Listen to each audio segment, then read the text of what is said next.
जय हो भोजपुरी समाज। पवन सिंह के एक गाना आया है जिस गाना का नाम है काशी में शिव शंकर, और यह गाना पूरी बुरी तरह से फ्लॉप हो गया है। इसमें किसी का दोष नहीं है।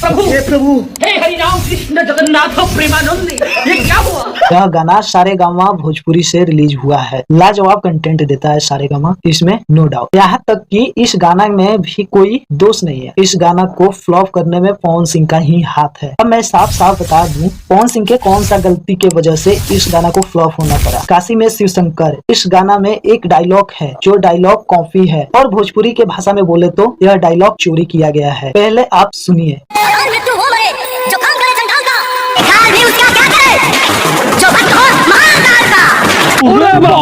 जो डायलॉग 4 साल पहले रिलीज हुआ था रितेश पांडे के आवाज में, और हम सब ने उसे बहुत प्यार दिए थे, उसी डायलॉग को कोई फिर से चिपका दे तो भद्दा सा ही लगता है। और वो भी एक बड़े सुपरस्टार ऐसा गलती करे तो कोई नापसंद ही करेगा। क्या बात है? तोबा थारा मूड खराब कर दिया। अब आपका क्या विचार है, आप कमेंट में बता सकते हैं। तब bye bye, tata, goodbye, गया।